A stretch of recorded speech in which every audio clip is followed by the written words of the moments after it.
We were informed that in the Mera events link, they've picked up the geographical location as Ashoknagar, and unfortunately, that is the GPS location of this place, which has been picked up.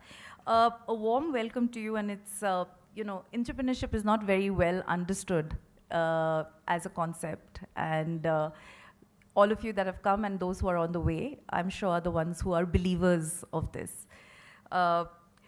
Today, the conclave really is an outcome of almost an 8-month journey. It's had a lot of twists and turns, almost like what an entrepreneurial journey looks like. And very aptly quoted, entrepreneurship is not just about seeing the connections and opportunities. It's also the act of weaving possibilities together to create something new and exciting. So the day today has been possible as a result of coming together of many minds. We have Gifford, who's come all the way from Seattle. We have had Professor Ranjan Das, whom you're going to shortly see about in an hour or so. He's from Calcutta. We have had Pavan from McDonald's, who's come all the way down from Mumbai, and many of us in Bangalore who are going to be putting our minds together to really decode this topic and what does it mean in application. As we consider the relevance of this topic, and it's rooted because we got a lot of questions when we were talking about the conclave. What is the difference between intrapreneurship and entrepreneurship? And that is something that we will really have that discourse today as part of the conversation to really understand how do you deconstruct and what does it mean for corporations. It's also rooted in the fact that companies today are more willing to collaborate and work in partnership than they used to, recognizing that no one company can do everything by themselves. Organizations often look to acquire startups and SMEs to enhance their offering, but you can't rely on acquisition alone for business growth. It's essential for businesses to work collaboratively with experts, listening to creative new ideas from all levels of the company, and encourage a culture of change and transformation. So today, we'll really talk about who is an entrepreneur. How do you spot and engage entrepreneurs? How do you incentivize them? How do you retain them? And how do you grow them in the organization? We will also explore the role of entrepreneurship within an organization space, its impact, its outcome. What are the processes that enable entrepreneurship? The innovation processes, the tools, the techniques, and we have case studies from some leading organizations who have been working in this space of entrepreneurship, who will talk about how it is brought alive as part of their ecosystem, right? But in the end, I'm sure it's going to be a lot more than just this, and the dialogue is about co-creating and looking at entrepreneurship in its multi-faceted ways, and I'm sure a lot will get added on from the interactions. We want to build this as a fairly highly interactive conversation and not just a one-way dialogue. At Unfold, and the company that I represent, we are deeply embedded in the space of people and change, and we work with organizations to maximize their human potential. The conclave is really a small attempt to bring the dialogue of entrepreneurship from the unconscious to the conscious reality, and to sort of look at how we can all work on this together. And it's a small seed of thought that we'd like to spark today, and I'm sure it will go a long way for those who are change agents in your organization. We've had some representation from academia, and I'd like to welcome them. We had very specifically wanted this to be an interaction between business and academia, and we have some people here representing the academic world, and we'd be very happy to also have them as part of the conversation. So I wish you a very, very wonderful day of learning. And without much ado, I'd like to invite the president of PMI Bangalore. They've been great supporters from the day that they heard about this concept. I know it's a tough concept, and it was tough to for people to understand and sell it, but I'd invite Mr. Vijay Paul from PMI to come and say a few words and also introduce Gifford. Thank you.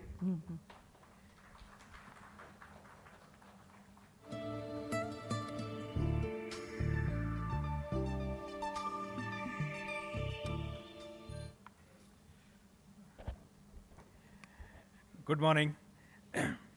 First of all, thanks Pooja for giving me the honor and opportunity to talk about this subject on the entrepreneurship.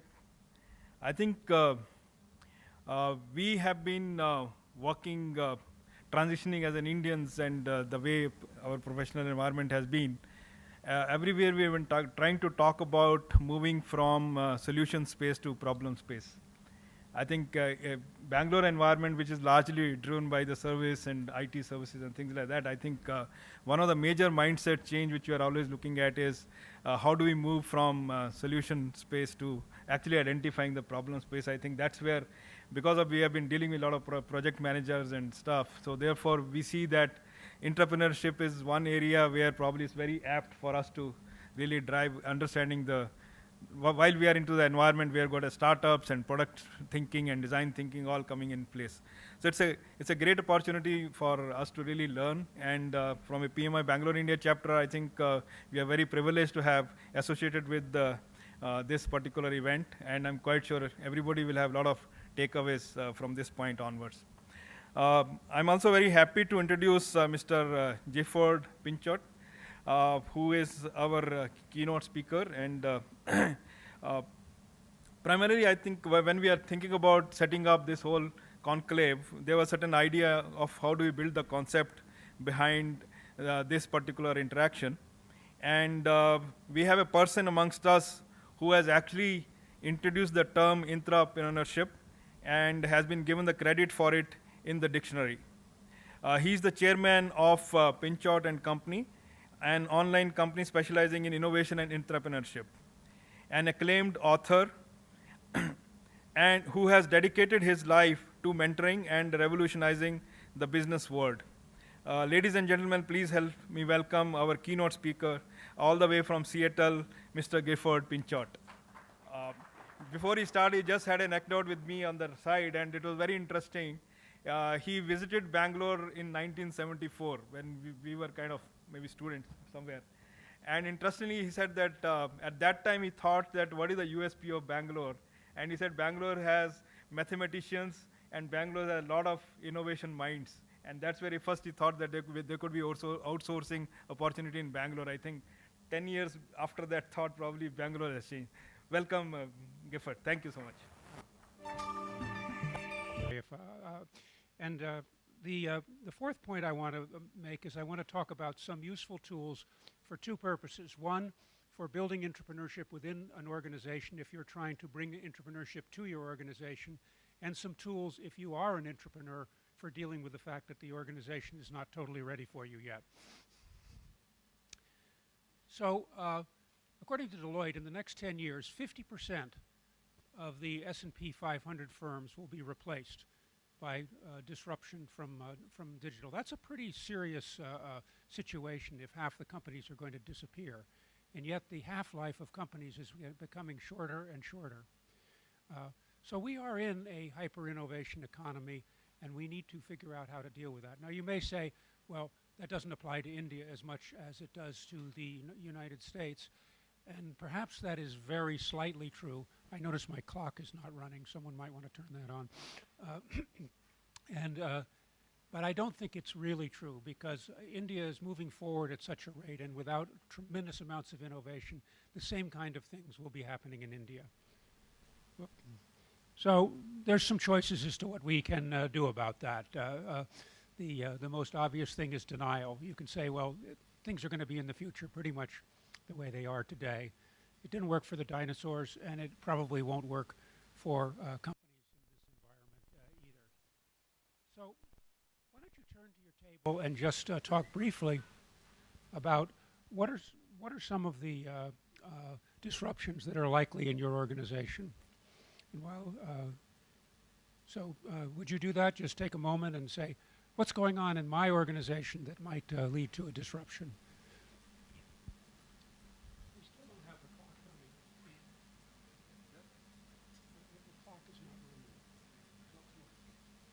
Now it is, yeah.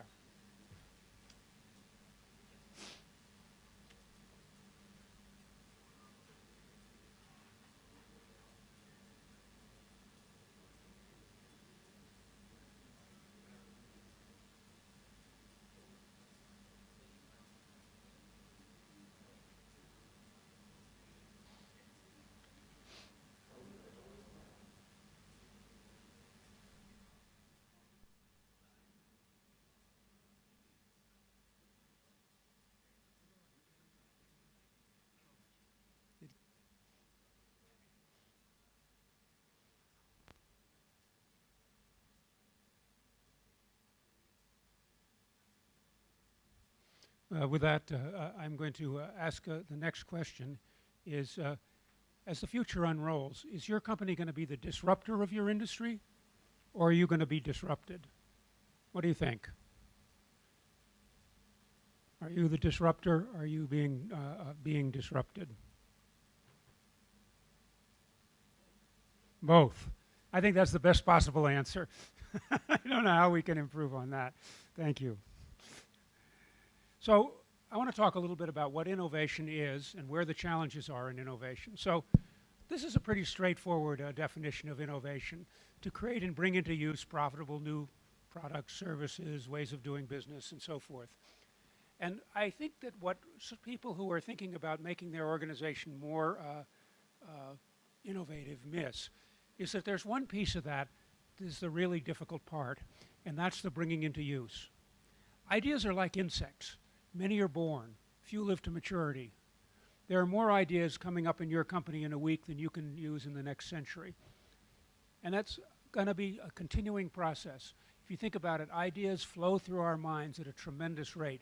But if they're not watered with action, they shrivel up and die. And so what's happening is companies are thinking we need to get more creative, when actually what they need to do is get better at implementing the creative ideas that they have. It's not bad to become more creative, but it's not where the process is limited. The limitation is actually in the bringing into use. So how have we been taught to deal with that? This is how I was taught to deal with planning and bringing something into use. You set your goals, you plan for a long time, you put the plans into action, and then hopefully the variances from plan are tiny, because after all, that's how you judge a good manager, right? Everything comes out according to budget. Unfortunately, that has nothing to do, that has nothing to do with the way innovation actually happens. This is a much more accurate description of the process by which innovation happens. And I'll give you a quick example. So Jim Gosling was an engineer at Sun Microsystems, and he came up with an idea for a new universal remote for the television with a GUI. And he thought, if I can have a graphic user interface, it'll be so much easier to use. So you tap on the screen and on the TV guide, you pick your program, you click on it and drag it across and drop it onto the recorder, and you've succeeded in recording that idea, and so forth, making it much easier to use the universal remote. He went down to Toys R Us, he bought a Game Boy, he smashed it, took the display out, hooked it up to one of Sun's chips, and built an operating system, and presented his management with a prototype of the universal remote. They looked at him and they said, very clever, Jim, but we're really not in the consumer products business. I'm sorry, we're not going forward with that. He was a little discouraged, and he was walking into his hotel room, and he stuck the key in the door, and suddenly he realized that there was a tiny computer, an embedded device in his doorknob. And he realized that there was one in the toaster, and that there was one in the microwave, and that there was one in the refrigerator. Everywhere he looked, there were tiny little computers doing work. And he said, maybe what I've built is the operating system that would allow all these tiny little computers to talk to each other. And think how wonderful that would be if every embedded device knew what every other one was doing in the room. All kinds of interesting software could be written. And the same thing in manufacturing. He brought the idea to his management, and they said no. He was kind of discouraged, and he was thinking about what to do next with his life when the management decided to bid on the set-top box business.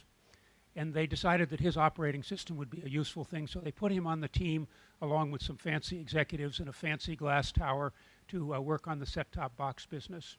Now, it's so important to know that this is generally the kiss of death for a new idea.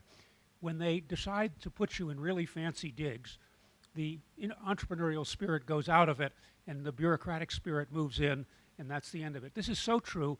Such a high percentage of the really successful entrepreneurs that I've known have been living in buildings with leaky roofs that my wife and I considered buying a long drill, and just the first thing we would do for a client is go up and drill a hole in the roof so that they would keep the entrepreneurial spirit. Fortunately, we didn't do this, but it's illustrative of what happens, that you need to be feeling a little bit like an outsider to have the entrepreneurial spirit. That's why immigrants are so innovative in the entrepreneurial realm, because they have this sense of being a little different. Anyway, the set-top box business failed. Jim was put, fortunately, a human resources executive recognized that he was a real talent and they wanted to keep him in Sun. So they gave him a place for him and his team in the laboratories and didn't tell him much what to do and said, just do whatever you want to do until something comes up. And Jim was there playing around when Bill Joy, the technical genius at Sun, walked in, looked at what he was doing and said, I know what this is, he said. This is the operating system for the internet. And so Java was born. And so what you see is Java added hundreds of millions of dollars to Sun's market cap. It was a very successful product. And there is nothing you could learn by looking at a universal remote that would tell you anything about whether that universal remote project was going to succeed or not. But if you had chosen to believe in Jim Gosling, you might have gotten somewhere in predicting whether this would succeed or fail. So this is an important lesson. Bet on people, not on ideas, when it comes to innovation. And we'll return to this later. So in corporations, when they set up internal venturing groups, they use a set of criteria like this. What's the projected return on investment? What does the market research say? Is it technically feasible? Does it gore the ox of some particularly important person inside the organization, so we shouldn't do it? And these seemed like pretty good questions to me. I couldn't figure out why the internal venture groups were failing as quickly as they did, generally closing within 5 years amidst a flood of red ink, while the venture capital industry was producing 25% ROI year after year. It was puzzling to me until I talked to some venture capitalists about it. And they said, I would rather have a Class A entrepreneur with a Class B idea than a Class A idea with a Class B entrepreneur. Who wants to do it is more important than what it is they want to do. And this goes against the basic philosophy of corporate management that says people are basically interchangeable parts. And it doesn't really matter who does this. We can take it away from this entrepreneur and give it to a bureaucrat and everything will be well. But actually, that's generally something which ends an innovation. So who are these entrepreneurs? Well, the standard definition, I guess, is an employee who takes on a role like that of an entrepreneur inside a company for the benefit of a company. And that's fairly straightforward. Innovation requires preneurship of some kind, and so we need entrepreneurs to do that. But I think a more self-revealing definition is a self-appointed general manager of a new idea. So what the entrepreneur does is they take on the idea and they say, well, nobody else seems to want to do this, so I'm responsible for everything. And I've got to talk other people into playing the roles, but it's up to me. Either I do this or it doesn't happen. And at that point, a passion takes over. And I'll tell you a story here. This is Elizabeth Whalen, one of my students. And she was just starting graduate school. And she wandered into a lab at Oregon State University and saw a new soy-based glue that had performance characteristics similar to the formaldehyde glues which were used to put plywood together, except it wasn't toxic. Formaldehyde is a carcinogen, and it was actually causing cancers in the plant, and it was causing cancers in the customers' homes when they installed the plywood there. And she thought, I can do something about this. And she had now a deep purpose in her heart, which was get rid of formaldehyde-based glues in the plywood industry. Does that make sense? This is a key moment in every entrepreneur's life when in addition to all the good things about making money for the company and so forth, there's something that they want to do for a reason that would be easy to explain to their grandchildren when the time comes. This is something at the very basic level. In this case, health, not getting cancer. That's something that anybody can understand. Unfortunately, her company was not supportive of this idea. The people in manufacturing thought, what are we going to do? This new glue is not in the code. This new glue might cause problems in manufacturing, and they began to fight her. And not only did they fight her, but the industry press began fighting her and calling her a terrible person who was trying to destroy the plywood industry. And she said, I'm not sure how I continued. I had a full-time job. I was doing this. I was in school, also full-time, and I got pregnant. How can I continue with this? And she said the reason she continued was she knew it would not happen unless she continued with it. So she did.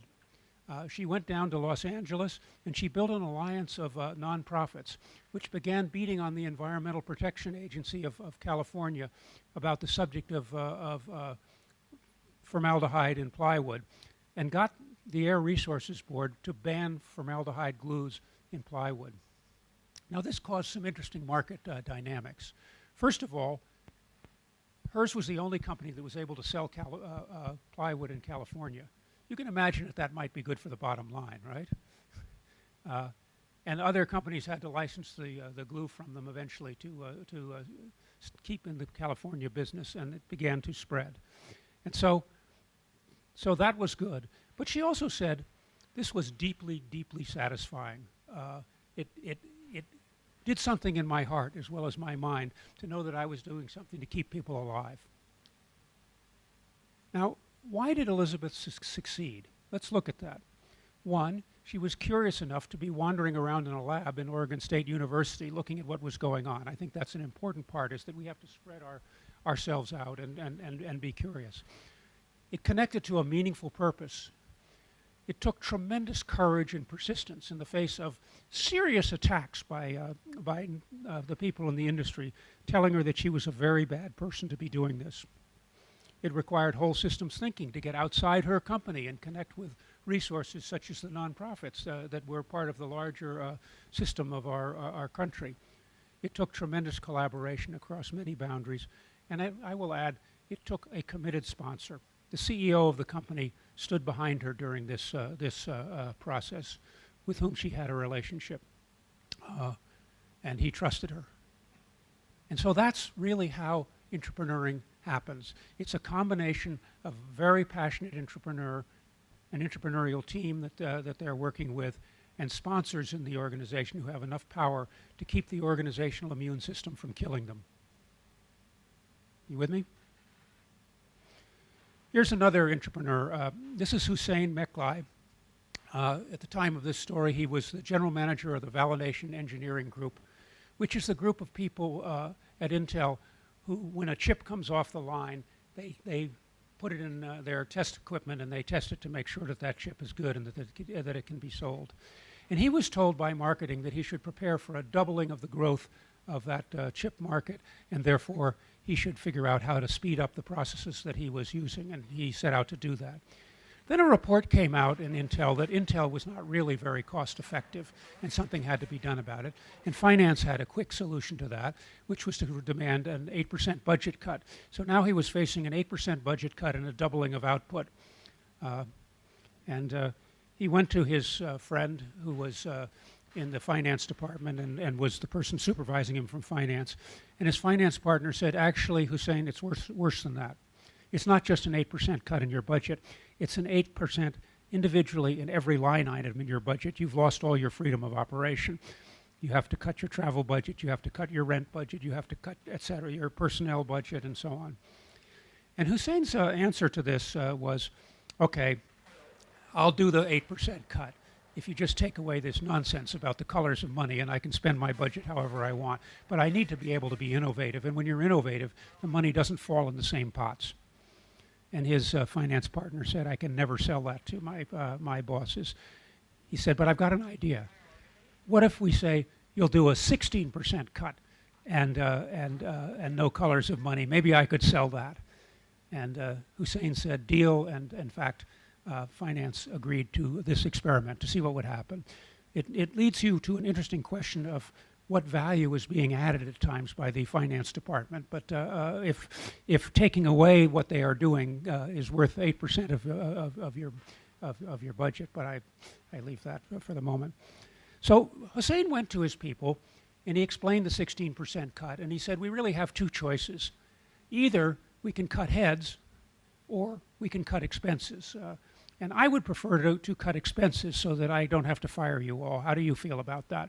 And his people obviously got behind that, not only in the sense of keeping their own jobs, but in the community sense of taking care of their peers in the organization. Somebody would, if there's going to be head cuts, somebody is going to have to be laid off.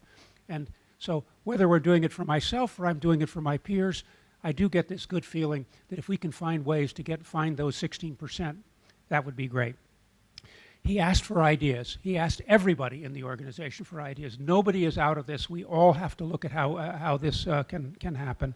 And he pushed down the freedom to act. He said, you don't have to ask me about things that don't challenge and threaten the organization. Just do them if you can figure out how to make cuts. And he provided support. He had a deputy who just went around helping all the people who were coming up with ideas to gain the confidence to actually push forward. So here's some example of what happened. Now imagine an accounting clerk. She is at one of the lowest levels in the organization. She is going around physically counting the equipment in the laboratories to see whether all the equipment which is shown as on the balance sheet is actually there. Does that sound like a highly innovative job? I'm just curious about how you feel about that. I don't think so. So is this where we would expect innovation to come from? This is not where people would normally look for innovation. But she came up with some interesting observations, and as she went around looking at the equipment year after year, she noticed that there were certain pieces of equipment on which the dust was a little thicker each year than it was the year before. That's not really her job to analyze the dust on equipment, but she looked at it and she said, I don't think we're using this. And she went to her boss and she said, can I go to eBay and sell any equipment which has thick layers of dust on it? And her boss said, well, we're supposed to just do things. That's what Hussein said. Let's do it. And she put the equipment on eBay. And look what happened. 3 kinds of savings. 1, the money they got from eBay. 2, they didn't have to depreciate this equipment anymore, and that money flowed back into his budget. 3, she got rid of so much equipment that they actually could move into smaller spaces, and the rent for the whole department went down. And as a result of that, it was a major contribution to the bottom line, and it was lots and lots of people doing things like that that helped. Another story. There was a bunch of engineers who were using a probe to test the chips. And the probe kept breaking, and each time it broke, it took $3,000 to replace that probe. And they asked the company if they could sell the parts to fix the probe, and the company said no. So they looked at it, and one part kept breaking. So they reverse engineered that part and figured out how to print it on their 3D printer, and they took the cost of replacing that probe from $3,000 down to 53 cents. Now, this is what happens when you release the imagination and entrepreneurial spirit of people in an organization. The brains of the organization are widely distributed, approximately 1 per person. And if we can bring out those brains and get them working on the strategies that you need, you're actually going to get somewhere. How did this work out?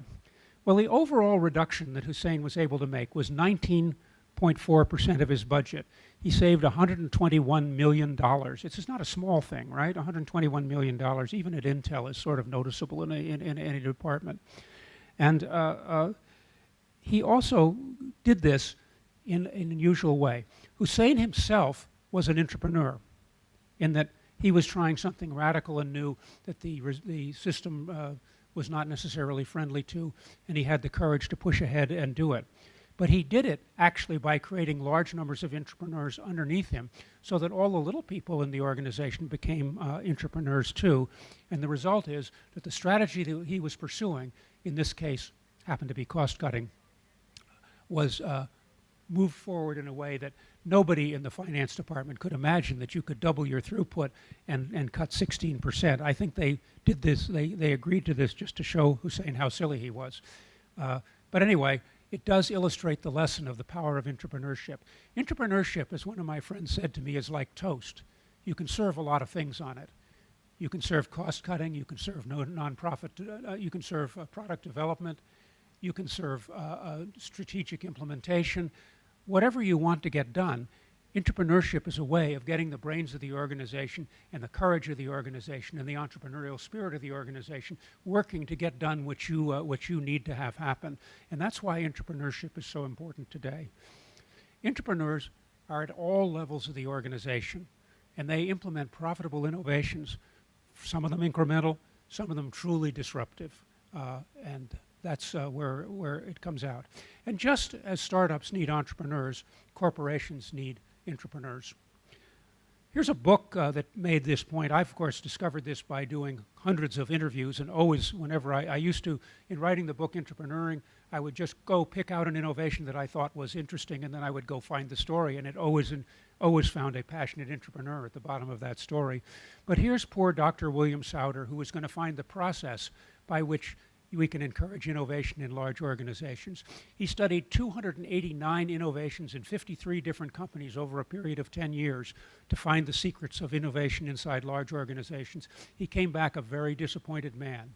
He said, I only found one thing that was consistent in my studies that was present in every successful innovation and missing in most of the failed ones, and that was the presence of a passionate entrepreneur. And so it's not just me saying this. It is academic study after academic study discovering that, in fact, unless we have entrepreneurs, we don't get innovation. We live in an economy where innovation has suddenly become the lifeblood. We have to pay attention, and we have to create an environment that is supportive of our entrepreneurs. Well, to do that, of course, we would need to know a little bit about who the entrepreneurs are. And so I want to talk to you about the nature of the entrepreneur. So entrepreneurs and intrapreneurs have something in common. They are both dreamers who do. What do I mean by that? They are got their head in the clouds, looking at new things that could take place. They are imaginative, courageously imaginative about where the world is going and what their company can do about it. And the second thing is that they're actually doers. They're not just sitting around waiting for somebody else to do this. They're actually doing it themselves. And this is one of the ways that you can recognize them, is that you'll find that they have taken whatever freedom is available to them and already gotten together and doing something. Nobody told Elizabeth to go down to California and talk to the nonprofits. She figured that out herself, and nobody told her she could do it. She just went and did it. And this is characteristic of the entrepreneurs. So there are some myths about entrepreneurs, that they're driven by greed, that they're high risk takers, that they're purely intuitive, and that they're dishonest. Those are all myths. None of those things are actually true. But that description does apply to a certain group of people known as promoters. This is a term of art in the venture capital industry, and the purpose is to avoid putting money behind promoters. They are driven by greed. They are, which in the corporate environment means the reason they're doing whatever they're doing is to get a promotion.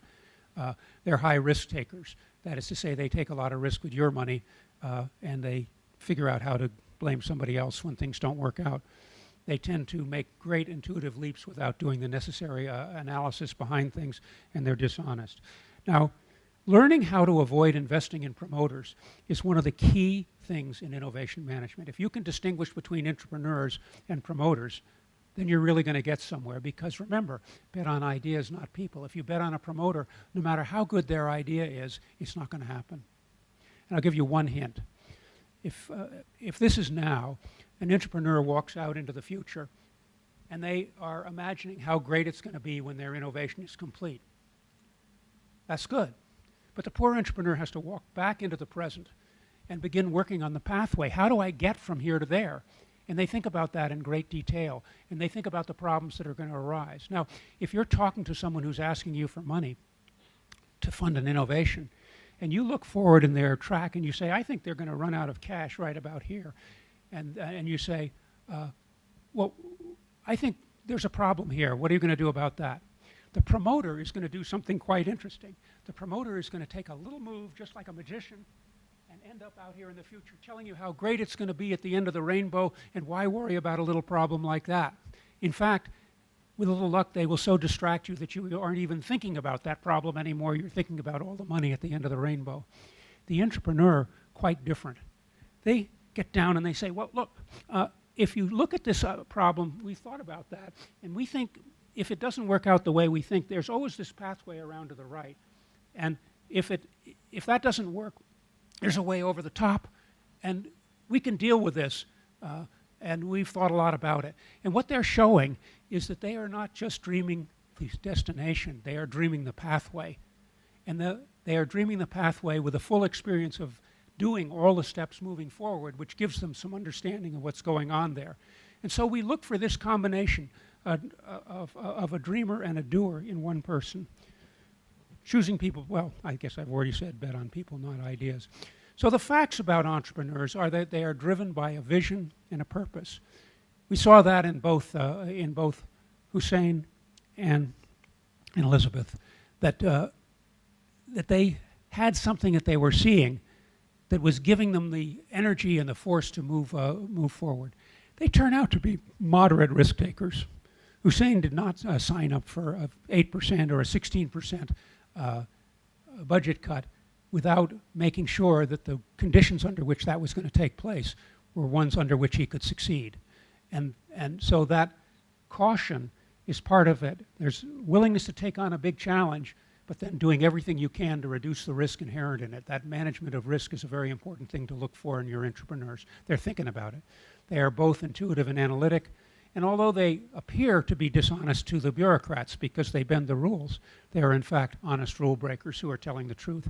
And if they are not telling the truth to you, this is the time to abandon your relationship with them, because anyone who doesn't tell the truth to you is also not telling the truth to themselves. If they don't tell the truth to themselves, they will deny things which are dangers to the organization and dangers to their initiative, and they will run smack into the wall. It's not going to work unless they're honest. I guess the bottom line there is they're also very, very persistent.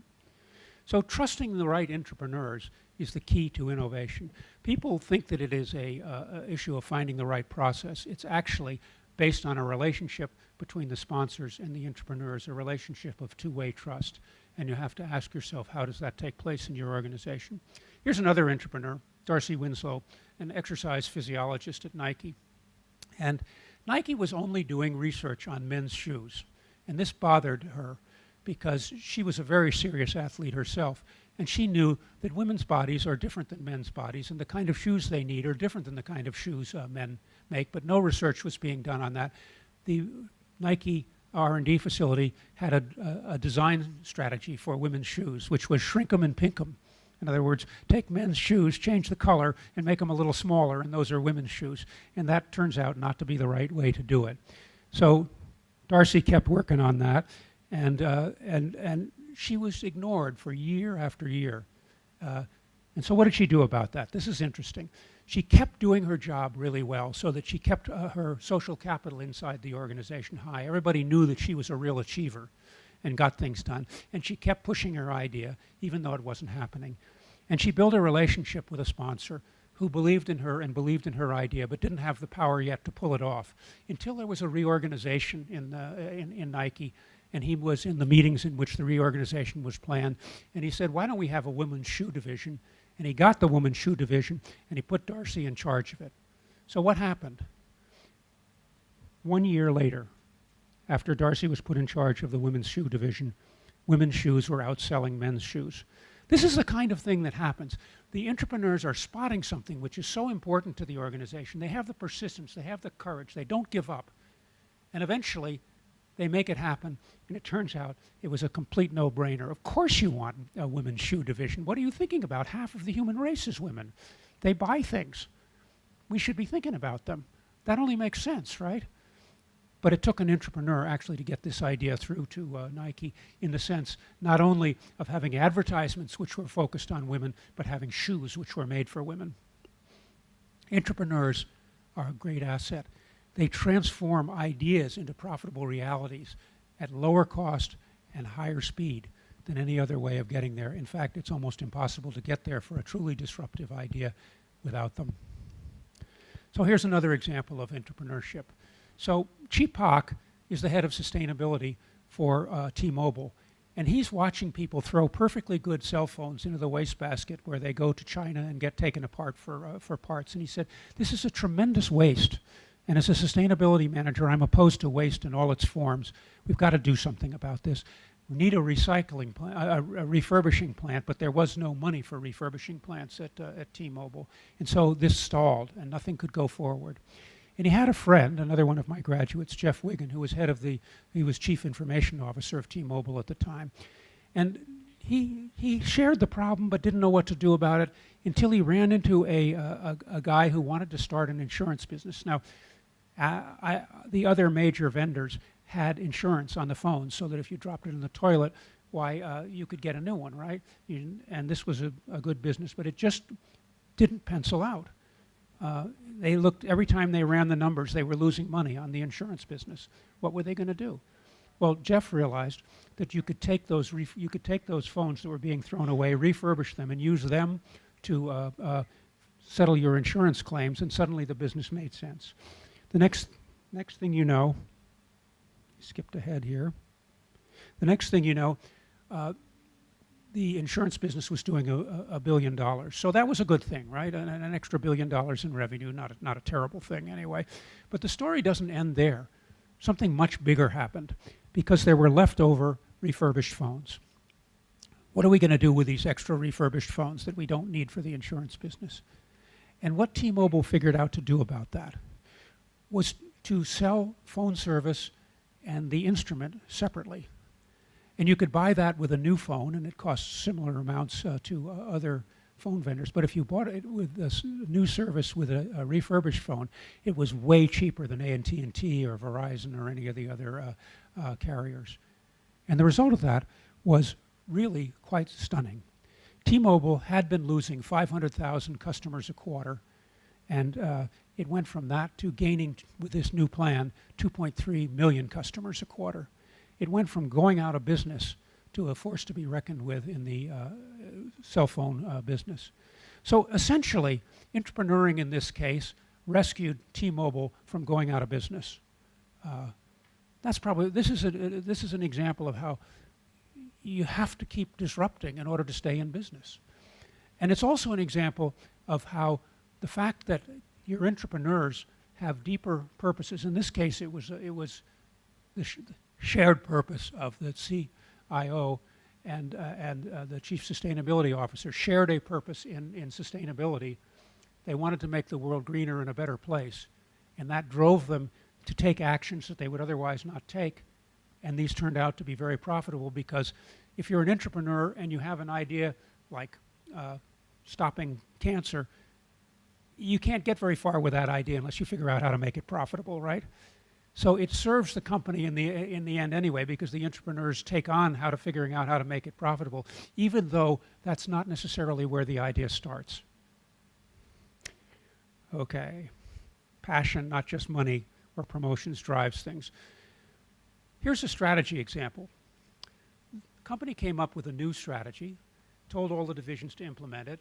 The divisions all put together a strategic planning team to figure out what to do about it, except for the division that we were coaching, who announced the strategy broadly to all employees and invited them to come to an idea fair to share their ideas. In the idea fair, they mingled around, they formed teams, and we then put them in an accelerator, the School for Entrepreneurs, taking them from employee to entrepreneurial mindset, taking them from a group to a high-performance team, from a concept to a business plan. And the result, 14 aligned innovations entered the course, 9 were launched at the end of the course, 6 succeeded, and our client had revenue before any other division had done anything other than plan. Entrepreneuring moves things through faster, and it also is a way of implementing strategy that uses the brains of the organization to figure out how to do it. The division grew, our client was promoted. So entrepreneurs transform ideas into profitable realities at low cost and warp speed. How do we foster innovation? It's more about relationship than it is about process and structure. It's more about a culture that has to do with, despite the fact that the organizational structure resists innovation, and it will, no matter how you structure, has people in a position of some influence or power who help the entrepreneurs along. This is a nice story about, and I'm running low on time, well, not that quite out, about a big pharma that had a desire to have bottom-up innovation in the IT department. The IT department was getting a little stodgy. The people at the top were not able to come up with the ideas that would give better service to people in the organization. And so they said, let's do an online school for entrepreneurs. Everything has to be totally virtual.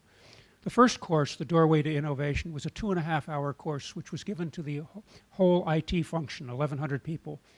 Can you imagine how happy the people in the IT function were to learn that they were going to take a course that corporate required them to take? and would track whether they took it or not. Not happy. In the end, they gave it a 95% approval rating because it spoke to them about how they could get their ideas to move forward through the organization. It taught them the tricks of the trade of how you deal with the organizational immune system, which exists to stomp out your new ideas. The result? 12 teams volunteered to go into the second course. 6 weeks, 6-week course, 12 teams enter. 6 ideas were funded at the end of that course, and within 1 year, the IT function had a 10-to-1 return on everything they had invested in all the teams and in us. And here you see the kind of productivity that comes from using entrepreneuring to get something done rather than, say, using a suggestion system. Ideas without entrepreneurs to execute them are essentially worthless. So you say, we want your ideas and we have a committee that's going to review them. So the committee gets 500 ideas which are in the early stages of their development. There's no way to actually analyze them because each one of them would take weeks of building rapid prototypes and presenting them to customers and so on before you even had a vague idea of whether this was a good idea or not. So what happens? A few incremental ideas that really don't amount to much because they're just the same as everything else that's going on get implemented, and you take all the real entrepreneurs in the organization and convince them that the organization is hypocritical and doesn't mean a word about what it's saying about innovation. That's not the result you want. You have to have a way of doing this that moves forward, that couples, that chooses only those innovations which have passionate entrepreneurs behind them to move forward, and then give them the training that they need to figure out how to present this idea in a way that really makes business sense and how to develop the idea, because the idea as it originally came up is probably wrong anyway, as we saw with Gosling and Java. And another thing that happened was that 30 teams, as soon as the first round went of 12 teams, 30 well-formed teams with strong ideas volunteered to take the next round of the course, which shows that if employees are being supported and innovation is actually happening, their ideas are actually getting done, entrepreneurs will come out of the woodwork. You think, well, we don't have many entrepreneurs in our organization. They all went to work for themselves. It's not true. There are entrepreneurs and potential entrepreneurs all over your company waiting to come out, but not coming out if they think the climate is dangerous. So the most courageous ones you get first, you support them, you get them going, you do good things with them, and then the next round comes out, and when that happens, then the next round comes out, and so forth. And you'll find that between 5 and 10% of the people in your organization have the basic psychological makeup to be successful entrepreneurs. All right, I want to stop talking to you as managers and talk to you as entrepreneurs for a moment. So how do you sell your idea? Well, the first thing I want to suggest is to ask for advice before you ask for resources. Now, you two are working on oh no, excuse me, I'm working on an idea, and you're my boss. So what do? I can come to you and say what's really in my mind, which is, boss, I found the greatest thing since sliced bread. I'm going to really go somewhere with this. And all you have to do is give me a head count of 3 and a budget of $3 million, and we're really going to make something happen for the organization. What are you going to do about that? You're going to ask about idea because you're polite and so forth. That's good. And eventually, it's time for me to go away because you're a busy man. And are you going to say yes? No. No. Yeah, you'll say, I'll look into it, which in actual practical terms in most organizations means you're not going to do a damn thing about it. And so I go away, and now there's a couple of possibilities. One, my idea was a good idea, and you killed it, and therefore you're a bad manager. Or my idea is a stupid idea, and you killed it, therefore you're a good manager. Now, you don't really know whether my idea is a good idea or a bad idea because there's no way you could know that at that point. But you do know whether you want to be a good manager or a bad manager. So which of those two ways of thinking about my idea do you think you choose?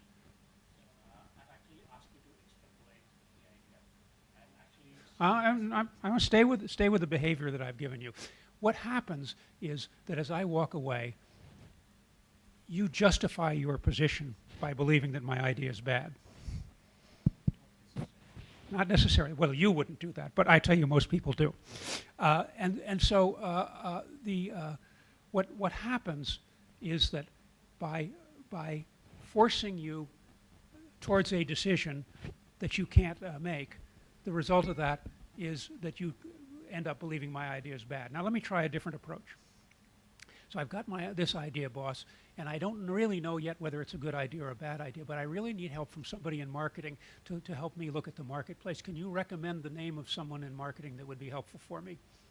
But I'd like to learn about the idea myself first. Well, okay, so we talk about the idea some more, and you decide there's a possibility this might be good, but I think you share my idea that maybe a little market test would be a good idea.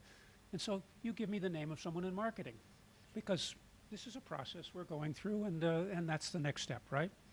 So as I go away, you've committed a little bit of corporate resources to my idea. And so either you've wasted a little bit of corporate money, or you've spent that money wisely. You want to believe that you're a wise manager. You can't help what happens in your mind. My idea becomes a little better because you've spent a little bit of money on it. So instead of walking away with my idea being worse, I'm walking away with my idea being better in your mind. Now the next trick is also interesting. So I go, I talk to you, you help me out, and so forth. And I come back and I say, boss, I can't tell you how helpful that was. You really helped move this idea forward, because I was going in a direction that probably wouldn't have worked, but your friend actually straightened me out, and I'm very, very grateful. And so the result of that is that the size of the contribution that you made to my idea, the amount of time that this person spent with me, is greater than originally thought. Because you contributed more to my idea, it becomes even better in your mind. And so gratitude is a very powerful way of moving your idea forward. Now, let's take how powerful gratitude can be in another way. So we sit every week in a staff meeting, and you just do not like my ideas, okay? Every week, it's again finding things that are wrong with my idea. I could kill you. We can role play. Yeah. And I'm asking you to play a role here, and so and you're beginning to listen to him, and you know, my idea is going to get killed because of this very strong criticism. So how can I deal with this situation? The best way to deal with it is to listen with an open heart, and to actually believe that you're trying to help me, not hurt me, but just you see things that need to be dealt with. So I go away, I do a little emotional repair because I was a little damaged emotionally by this, and I go and I begin checking out some of the things that you suggested. And I find that in fact some of those things were true, and that I can improve my idea based on that criticism. And I come back and I say, Sumandra, I really wasn't feeling very good when you were talking to me last week, but I want to tell you I thought about it, and it turned out that some of the things you were saying needed checking out, and I checked them out. And you know, you really helped me, because I would have probably done the wrong thing if it hadn't been for you. And thank you very much. I really appreciate the support that you're giving me. Yeah, and I'm a genius, and I told you so. Yeah. So now I'm a part of the solution. Yes, exactly. So simply by expressing gratitude, I have changed him from an enemy into a friend. Does that make sense? Yes, absolutely. And it might take a couple of times to do that, but the principle is there. And so the result of that is that gratitude is something that I don't want you to forget. I don't want you to forget ask for advice before resources, and I don't want you to forget gratitude as a very powerful tool for moving your ideas forward in the organization. The third thing that you obviously need is a coalition of sponsors. And to get that coalition of sponsors, it's a matter of relationship, and you know, there's tricks like managing their advisors and so forth that help to get people on side. The next trick is reframing. Watanabe-san was the inventor of a personal computer at NEC, and he was getting nowhere inside the organization. His boss, he was an engineer who had been assigned to selling chips. He couldn't sell chips, so he decided to make a computer to show people what the chips could do. And his boss kept saying, Watanabe-san, you engineers are all the same. We give you a sales job and you try to turn it into an engineering job. Just go back to work, make calls. How many calls did you make today? Blah, blah, blah, right? And Watanabe-san kept trying to build this personal computer. He tried to sell it to the computer department. He tried to sell it to the home products department. Nobody would buy his little personal computer. And so he was just about at a dead end. And he had an idea. He took the computer apart. He put all the parts in a bag. He put the instructions on how to reassemble it into the bag. And he took a pen and he wrote sales tool on the outside of the bag. And he showed this to his boss. And his boss said, "There you go, Watanabe-san. Now finally you've got it. You're actually doing something that's useful for this organization." Now what does this idea illustrate? It illustrates the fact that the organizational immune system responds to what's on the outside of the idea rather than what's on the inside of the idea. So by writing sales tool, he changed the way in which the immune system was responding to his idea, and it became a good thing rather than a bad thing. And so one of the things that, this is similar to the human immune system, by the way. The human immune system responds to cell surface antigens, things which are on the outside of the cell. The immune system has no idea what's on the inside of the cell. It doesn't know what the DNA is up to. It just knows what the surface looks like, and it responds based on what the surface is.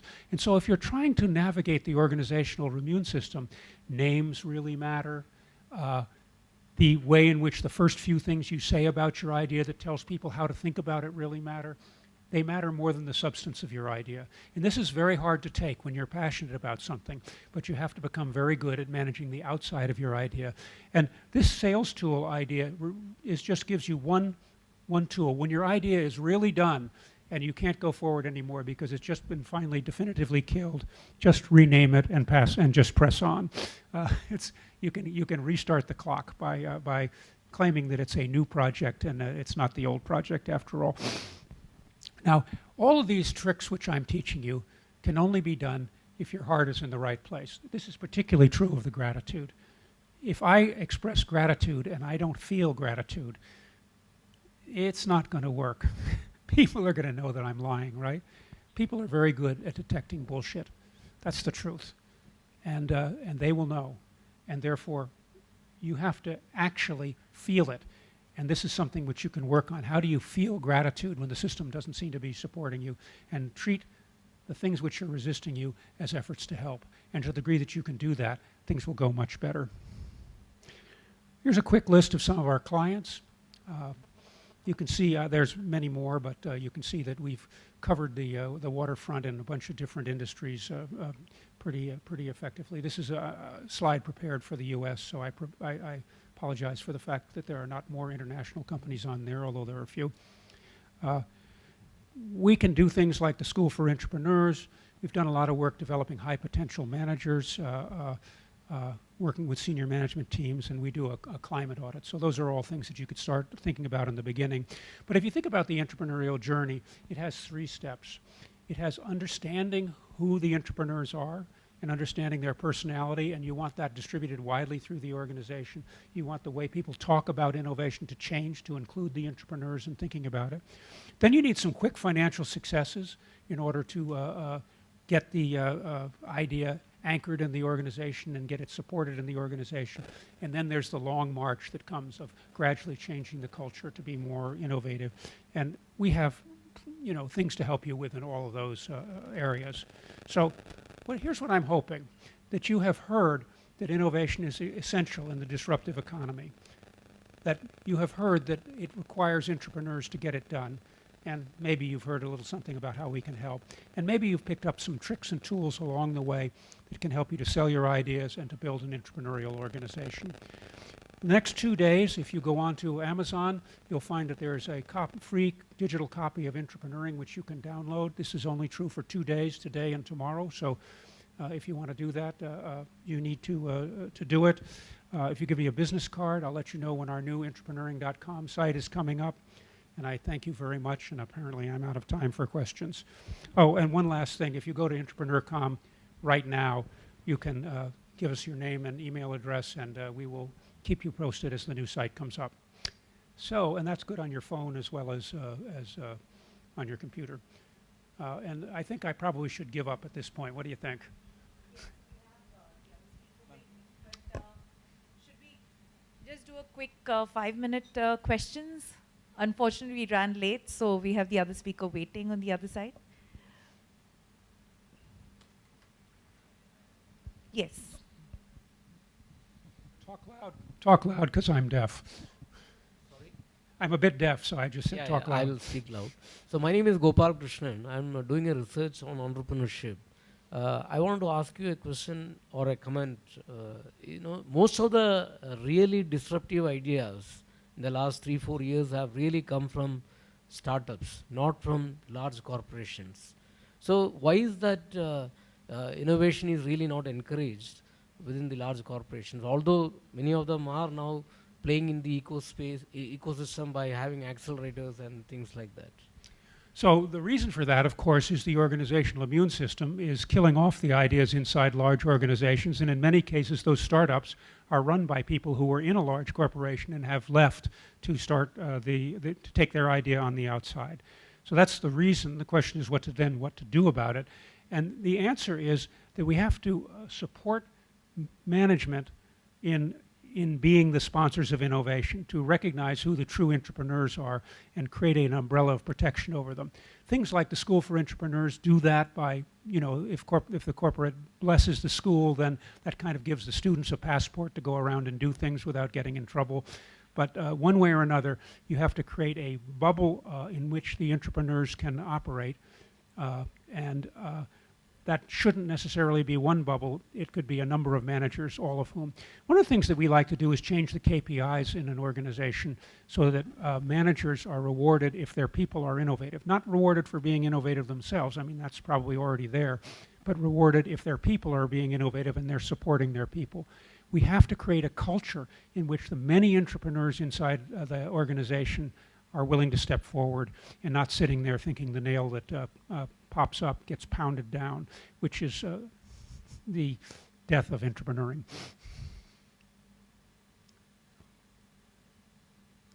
One more question, and then we'll give it there the whole day. So, we can always ask the questions offline, but we'll take one more question and close this session.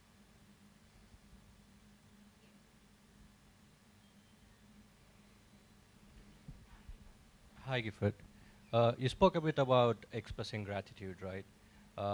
So most of the times in a bigger corporate world, we always have bad moments with the hierarchy as well as the peers, right?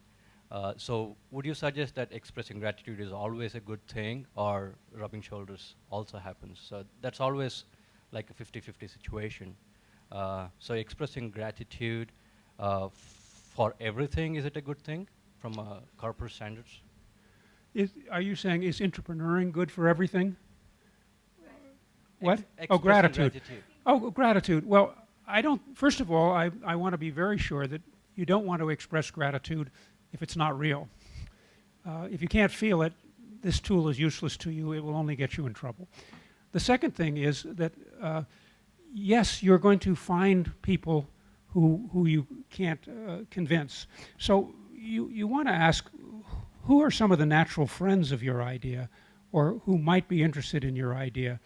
And one of the things to look for in sponsors is people who have advanced to a certain level in the organization. They're doing very nicely. Maybe they're not that far from retirement, and they know they're never going to be CEO, and they probably know that they're not going to be likely to be fired before they retire. And so they have nothing to gain or lose. And so they move into their heart and they say, how can I help the young people who are in the organization? Not all sponsors are like that. Many times there are younger sponsors as well, but people who are very confident that it's okay for them to take a risk in protecting you. And then form a relationship with those people, which becomes very close in kind of a mentor-mentee relationship where they're helping you out, and they then can become a sponsor of a specific project. For those people, obviously you want to express a lot of gratitude. You want to ask them for all kinds of advice. You want to implement that, and then the more advice they give you, the more they like you and move on and express gratitude. I think there are probably situations in which people are resisting you, which are so distant from you that there's no way that you can turn them around, and you may have to use other kinds of political maneuvers to actually overpower them as opposed to convert them to your side. But I would always start with figuring out how can I make this person, if not a supporter of me, at least not an attacker of me. If you can find a way to hold what they're doing in your heart as a contribution and thank them for it, that I think is always useful. But you can't always do it. Thank you all very much. He's here the whole day, so you can connect with him. The next session is going to be a little interesting because Professor Das unfortunately had a personal exigency. He was supposed to be with us, but he's going to be taking the session from Calcutta. And we are using a digital two-way interactive platform which he has developed and he uses as an entrepreneur. That's been something that he has also used a lot for digital learning as part of IM. He's been a pioneer in the education fraternity as he develops smart learning and transformation solutions used for delivering a live two-way interactive communication platform. He developed this solution while single-handedly leading IM Calcutta successfully from 1997 to 2007. There are certain rules for this session because it's going to be virtual. We will be distributing question cards. There's a live streaming that's happening from Calcutta. Professor Das is going to address the session. The cue cards that we are giving you are the questions that you need to put down. We'll be typing it out and sending it out to Professor as part of his tool. And what you need to do is put your name and your organization, because he said he wanted to personally address the questions so that it seems that his presence, physical presence here is not missed, right? So we'll start the session. We've tested the tool, we've tested the platform, and you just give us a few seconds. But do note that as you're thinking, as you're listening to him, put your questions down and raise your hand and give it to us, and we will type it out and send it to him. Thank you. Professor Das, can you hear me?